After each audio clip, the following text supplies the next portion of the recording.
Nice little fish, dude. Heck yeah, and that's the thing. Proud of you. I appreciate it. Thanks. This is crazy, folks. I got to tell you, I've been doing this show since what, 1997. And this young man here watched us when he was, what, 8 years old, 9 years old? I started watching the show when I was first getting into bass fishing. I was telling Johnny, I'd watch his show and he'd be out on the lake. And the great thing was, I was learning how to fish here in Arizona, and he was fishing the local lake. So I mean, it was just awesome. Special. Being able to watch you go out on our lakes and do it. And I'd watch you go out there and throw a spinnerbait, and I'd tie a spinnerbait on and go out and throw a spinnerbait that weekend, fish with my dad.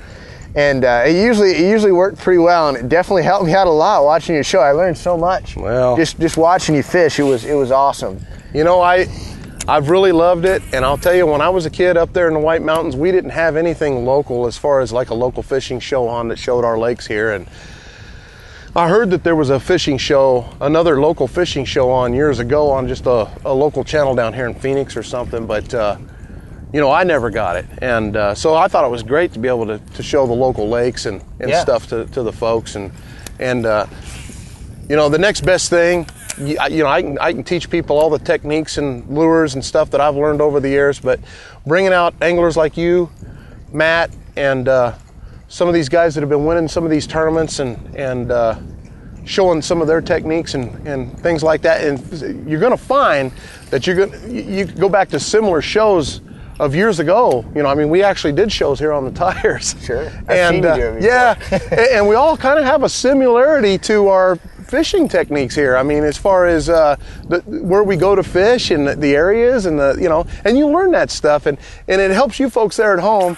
That way you got a place to start if you're just learning how to fish, and that's what it's all about. I enjoy doing this and getting out with you, the camaraderie of the fishermen. I still love competition tournaments. I do. I'll fish them, but that's just another activity that I just love to do. But I think teaching and showing folks the lakes, the local waters and stuff is probably my favorite thing to do. Absolutely, I agree with you.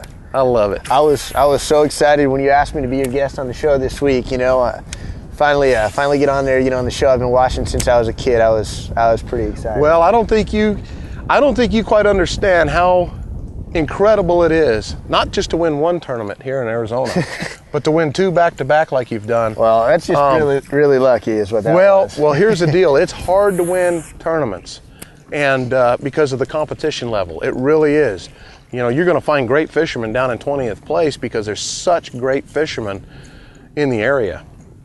Sure. But to go out and do that is incredible, and I'll tell you, that says a lot for the kind of fisherman Josh has become.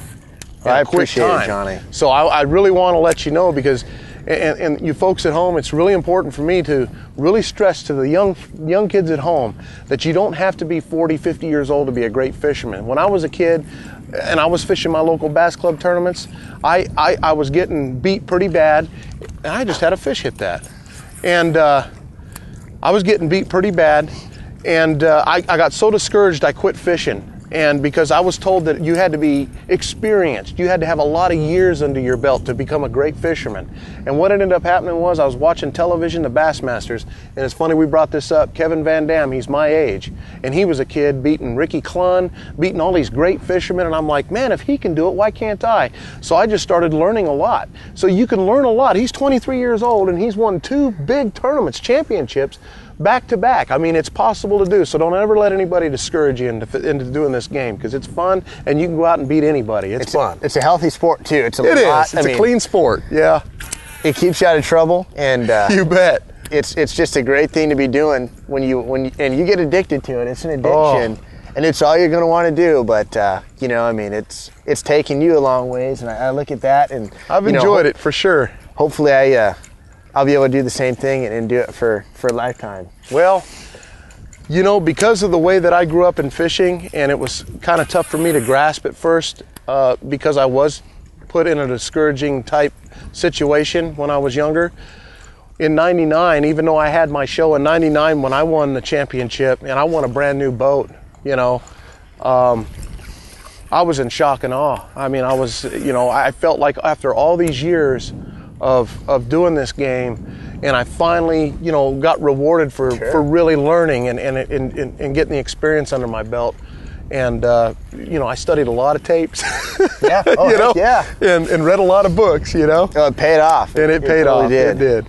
But you gotta be willing to go out, and without a doubt, you gotta be willing to go out and learn new techniques. Don't get stuck on one. Absolutely. And I think it's important to do that. Yeah, being able to look at the conditions and apply any technique at the time is going to take you a long way, it seems like. Yeah, I mean, that's why, like with your guide service, it makes it just perfect if you want to get out and learn some techniques real quick. Instead of taking years to learn, if you get with a guide, man, they'll take you out, they'll show you this kind of stuff, and you'll have a good start on your career of wanting to be a fisherman. Absolutely. Agreed. Well, should we go try something else? Let's do it. All right, let's do it.